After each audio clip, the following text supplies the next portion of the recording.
আল্লাহ তাআলা আমাদেরকে পাঠাইছে রাজত্ব করার জন্য, আর এখন কতিপয় গোমরা লোকেরা বলে ইসলামে কোনো রাজনীতি নাই। কত বড় বদনসিব! আরে ভাই, আমাদেরকে পাঠানো হয়েছে রাজত্ব করার জন্য। কিছু চোরেরা আছে, এরা কোরআনের রাজনীতি, ইসলামের রাজনীতি চায় না, এই জন্য যে প্রথম হাতটা তার কাটা যাবে। দর্শকরা ইসলামের রাজনীতি এই জন্য চায় না যে প্রথম পাথরটা তাকে হত্যা করা হবে। সন্ত্রাসীরা পুলিশ চায় না, আর দুর্নীতিবাজরা কোরআন এবং ইসলামের রাজনীতি চায় না। কারণ তারা জানে কোরআন এবং ইসলামের রাজনীতির এই দাওয়াত যদি মানুষ গ্রহণ করে, তাহলে আমাদের এই ধান্দাবাজি বন্ধ হয়ে যাবে, আমাদের এই চাঁদাবাজি, আমাদের এই দখলদারিত্ব, আমাদের এই টেম্পু স্ট্যান্ড দখল করা আর চলবে না। রাস্তা তো দুটো, আল্লাযীনা আমানু ইউকাতিলুনা ফি সাবিলিল্লাহ ওয়াল্লাযীনা কাফারু ইউকাতিলুনা ফি সাবিলিত তাগুত। হয় আল্লাহর রাস্তায়, না হলে শয়তানের রাস্তায়। রাস্তা 3 নাম্বার নাই, 3 নাম্বারটা আরো খারাপ।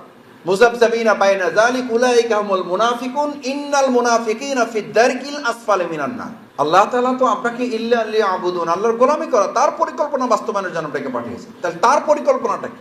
তার পরিকল্পনাটা হলো আপনি শুধুমাত্র তার গোলামি করবেন। তার পরিকল্পনা হলো লিউযহিরাহু আলা দ্বীনি কুল্লি।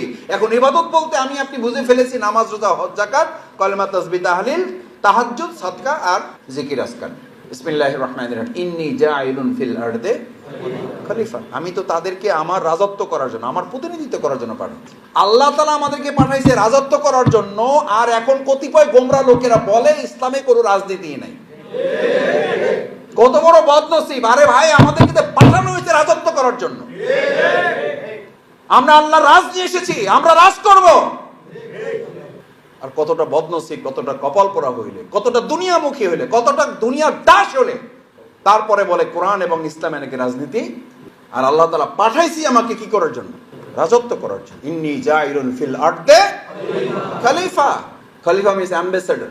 আমার অনেকে বলে কয় মাসুদের রাজনৈতিক দলগুলো পারলো না।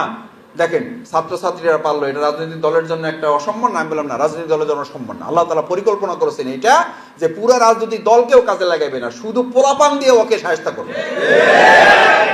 আল্লাহ আমাদের এই বাচ্চাদেরকে, আমাদের শিক্ষার্থীদেরকে মাথা উঁচু করে তাদের কবুল করুন। আমাদের শহীদগুলা কবুল করুন।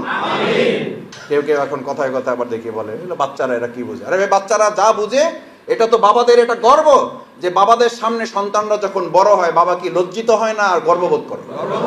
আমাদের বাচ্চারা আমাদের সামনে বড় হয়েছে, আলহামদুলিল্লাহ, তারা আমাদের দেশকেও বড় করবে। তাদের নিয়ে এত গাত্রদাহ কেন? তাদের নিয়ে আপনারা এত সমালোচনা কেন? আমাদের সন্তানরা বড় হয়, ভুলও করে, ভুল করলে কি ঘর থেকে বের করে দেয়? বের করে দিয়ে বাবা ঘুমাইতে পারে?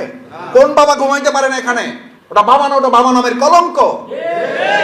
যে শিক্ষক ছাত্রকে পিটিয়ে ছাত্রর চেয়ে বেশি অনুভব করে না, ওটা শিক্ষক নামের কলঙ্ক।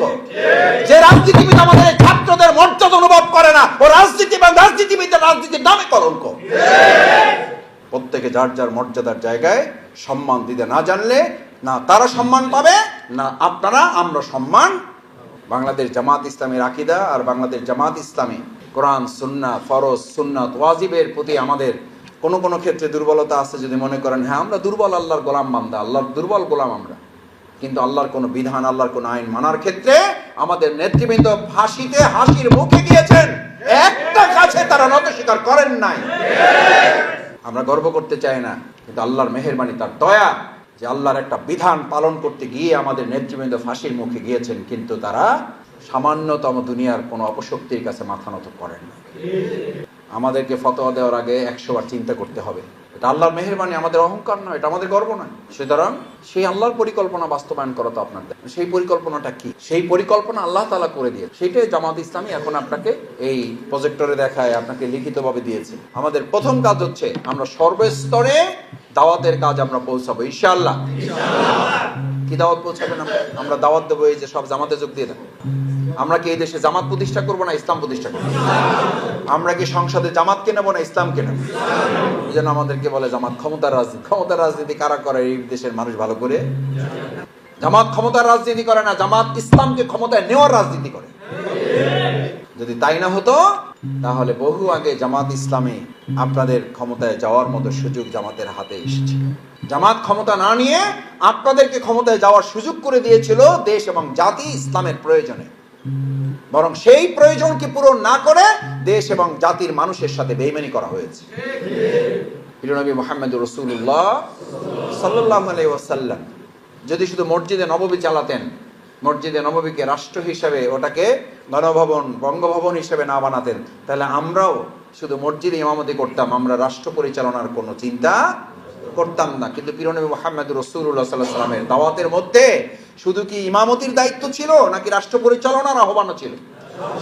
কাফির মুশরিকদের সাথে রাসূল সাল্লাল্লাহু আলাইহি ওয়াসাল্লামের সংঘাত হয়েছে কি শুধু মসজিদে নামাজ পড়ার জন্য, নাকি রাষ্ট্রের, আল্লাহর জমিন, আল্লাহর দিন বিজয়ের জন্য? আপনিও আজকে সিদ্ধান্ত নেন যে আমার গণভবন এবং বঙ্গভবন নিয়ে, আমাদের সংসদ ভবন নিয়ে কোনো টার্গেট নাই। কালকে থেকে আপনার এই পৃথিবীতে কোনো শত্রু।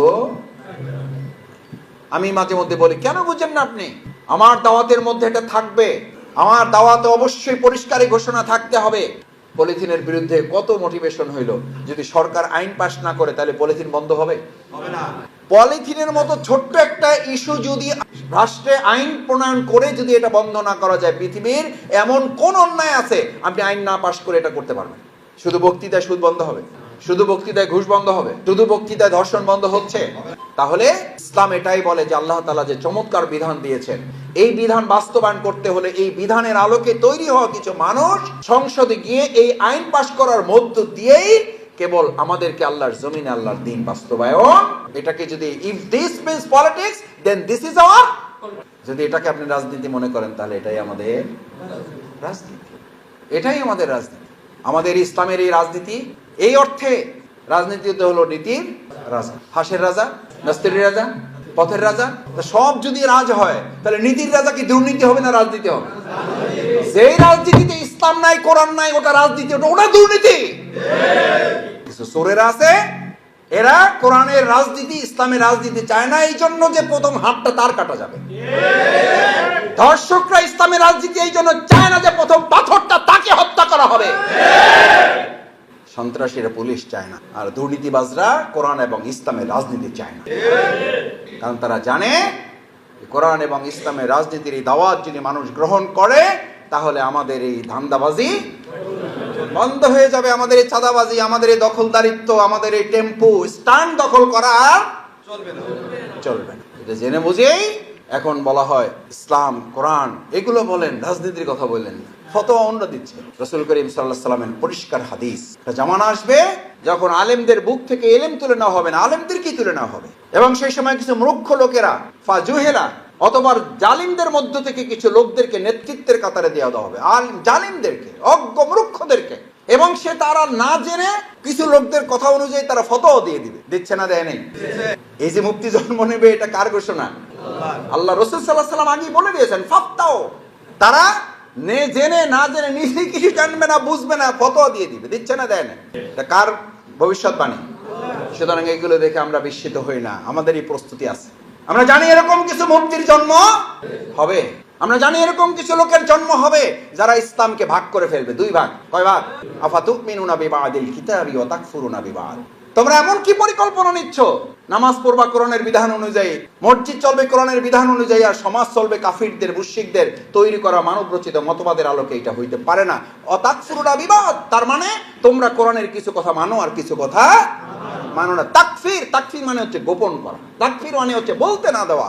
আজকে তারাও সেই কথা বলতে চায়, কোরআনের সব কথা আপনারা বলতে পারবেন না, আর আমরা বলছি কোরআনের সব কথা বলবো। আমরা এই কোরআনের সব কথা বলতে না দিয়েই বিগত 17 বছর মানুষের ভাগ্যকে আটকে রাখা হয়েছে, আর ভাগ্যকে আটকে রাখা যাবে না। মানুষ দেখেছে দেশ স্বাধীনের 53 বছর পরেও বহু তন্ত্র মন্ত্র দফায় দফায় মানুষের রফা হয়েছে, মানুষের কোনো পরিবর্তন হয় নাই। পরিবর্তনের এখন একটাই দফা, ইসলাম। সব দেখা শেষ, ইসলামের বাংলা। এই কথা কি আমার আপনার কথা? এই কয়েক হাজার লোকের কথা? কার কথা? আল্লাহর কথা। এবং এখন গ্রামে গঞ্জে শ্রমিক জনতা, মুটে মজুর বলা শুরু করছে না, করে নাই? ওনার কথা আমাদেরকে মুগ্ধ করেছে। আমরা সিদ্ধান্ত নিয়েছি এবার ওই সব রাজনীতি করে লাভ হবে না। এবার আমাদের জায়গা মতো আমরা এবার আমাদের রায় প্রদান করব। আমরা এমন একটা দেশ তৈরি করতে চাই, আমাদের এবারের পরিকল্পনা এমন একটা দেশ তৈরি করতে চাই, এই দেশের সমস্ত জনগণ হবে দেশের মালিক, আর যারা এখানে ভোটের মাধ্যমে, রায়ের মাধ্যমে হবে, তারা হবে সেবক। সেবক এবং মালিকের দেশ হবে বাংলাদেশ। সেজন্য দাওয়াত আমাদের এটা একটা আল্লাহর পরিকল্পনা, এবং এই পরিকল্পনা আপনার মাথায় ঢুকাইতে হবে। আগে রাষ্ট্র পরিবর্তন, আগে আপনি পরিবর্তন। রাসূল সাল্লাল্লাহু আলাইহি ওয়াসাল্লামের হাদিস কি? আমি বলি, সৎ লোকের শাসন চাই, আল্লাহর আইন চাই।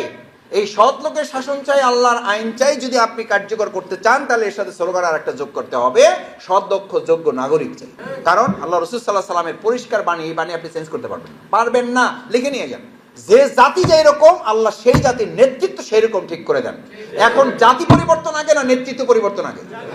তাহলে জাতি পরিবর্তনের সিদ্ধান্ত নেবেন ইনশাআল্লাহ। দেখি ইনশাআল্লাহ পারবেন? আমরা পরিবর্তন হয়ে আমাদের মুখটাকে আমরা পরিবর্তন করব ইনশাআল্লাহ। তাই মানে ধরার দেখছেন কি, ফামাইয়া আমাল মিসকালা যাররাতিন খায়রান ইয়ারা ওয়া মাইয়া আমাল মিসকালা যাররাতিন শাররান ইয়ারা। যাররা পরিমাণে হিসাব দিতে হবে, সেই অনুযায়ী জামাতের রিপোর্টে মাত্র তো 14টা ঘর। সেদিন কোটি কোটি মানুষের সামনে আপনার ভিডিও চিত্র ওপেন করে দেওয়া হবে। ইউমাইজিন তুরাদুন লা তাকফা মিনকুম কাফিয়া। কোনো কিছু গোপন থাকবে না, সবকিছু ওপেন, নো গোপন, ওপেন। কল্পনা করুন, 33 সেকেন্ডের এক ভিডিও ওপেন হয়ে যাওয়ার কারণে ডিসিগিরি নাই, 2.5 মিনিটের ভিডিও ওপেন হয়ে যাওয়ার পর মন্ত্রীগিরি নাই। আর আপনার 50, 60, 70 বছরের ভিডিও চিত্র ওপেন হয়ে যাবে, আপনার ঈমান থেকে যাবে, জান্নাতে যাবেন। কে নিশ্চয়তা দিয়েছে আপনাকে? কে? এটা রাসূল সাল্লাল্লাহু আলাইহি ওয়াসাল্লামের কথা। ক্বাবলা আন তুহাসাবু হাসিবু। রিপোর্ট রাখো, হিসাব রাখো, সংরক্ষণ করো, নিজের জীবন পর্যালোচনা করো।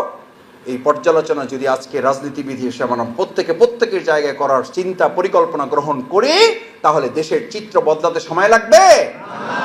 তোমার পরিবর্তন করো, হাত্তা ইউগাইরু মা বিআনফুসিহিম। তোমার পরিবর্তন না হলে জাতির পরিবর্তন হবে না। তাহলে আমার পরিবর্তন আগে না জাতির পরিবর্তন আগে? আমার পরিবর্তন আগে না রাষ্ট্রের পরিবর্তন আগে? সার্থক হবে। শহীদ আব্দুল কাদের মোল্লা ভাইয়ের কথা সার্থক হবে। আমাকে ফাঁসি দেওয়া হলে আমার রক্তই এই বাংলাদেশে ইসলাম কায়েমের জন্য রাজপথ তৈরি করে দেবে। আল্লামা দেলোয়ার হোসেন সাঈদী রাহিমাহুল্লাহ একই কথা বলেছিলেন, আমাকে যদি শহীদ করা হয় তাহলে শহীদের রক্তে এদেশে ইসলামের রাজপথ তৈরি হবে। আমরা তার প্রতিশোধ কি আর একটা জীবন নিয়ে দেব, নাকি ইসলাম বিজয় করে নেব? দেখে ইনশাআল্লাহ পারবেন? পরিবর্তন হবেন? সুন্নের মধ্যে রোকন হবেন? আল্লাহ আমাদের হাতগুলো কবুল করুন। সম্মানিত ভাইয়েরা, আল্লাহ বলেছেন মালও জান, আর আমরা কায়দা করে বানাইছি। দেখবেন আমরা সবাই বলি, আমিও বলি, জান মাল দিয়ে লড়াই করতে পারে। ভাই আজকে থেকে প্র্যাকটিস করেন, মালও দেবেন মাল ইনশাআল্লাহ। আলহামদুলিল্লাহ, বাংলাদেশ জামাত ইসলামের প্রতি এই যে ভালোবাসা আল্লাহ তাআলা তৈরি করে দিয়েছেন, এই ভালোবাসার মাধ্যমে একটা ভালোবাসার রাষ্ট্র যেন আমরা তৈরি করতে পারি, আপনাদের সবার প্রতি সেই প্রত্যাশা ব্যক্ত করে সেটার জন্য আপনার পরিকল্পনা বাস্তবায়নে সর্বশক্তি বিনিয়োগ করে যে সুযোগ আল্লাহ তাআলা আমাদের নেয়ামত হিসেবে দিয়েছেন, এটাকে যেন আমরা কাজে লাগাতে পারি।